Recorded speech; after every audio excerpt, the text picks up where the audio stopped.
جناب دی وخت موجودی ما په پیښور کینټ کې څنګه چې تاسو ته معلومه ده چې د مارکای حق او اپریشن بنیان مرصوص کومه سلسله پیل شوې ده او هر کال به اوس دا سلیبریشنز کیږي څنګه چې تاسو ته معلومه ده چې زموږ پاک آرمی د فیلډ مارشل سید عاصم منیر په مشرۍ کې بھارت یو داسې ماته ورکړې ده چې پای کې ټول قام متحد شو او دغه یو موټی قام یقینا چې په بهتره طریقه باندې د خپل اهدافو په لور روان دی نن په پیښور کینټ کې دا دویمه اکټیویټي روانه ده او په دې کې سایکل ریس کیږي په خاصه توګه هغه ځوانان او ماشومان او زلمی او ورسره پیغلي هم په دې ریس کې برخه اخلي او د یو اتفاق اتحاد د یونټي یو پیغام ورکوي بھارت ته هغه انتها پسند سوچ ته کوم چې پاکستان کې د نن د لوبو د اکټیویټیزو درولو لپاره کوششونه کول ولې اوس هغه ټول هر څه ماته سره مخ دي راځئ چې په ریلي کې شریکوالو سره خبرې وکړو چې د دې جذبات او احساسات څه دي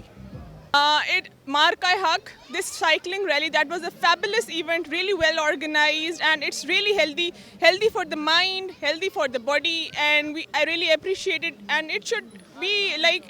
be a continuous feature, not rarely. Like बहुत कम होती है फीमेल्स के लिए activity, and I really appreciate it कि इस तरह होती रहे. It's really good for health के लिए भी अच्छा और good for the environment as well, and it should continue, and I really support it, and it was a great opportunity for everyone, and I really appreciate it. Thank you so much. मेरा नाम इशाल है और आज के दिन इंडिया ने पाकिस्तान पे हमला किया था और आज के दिन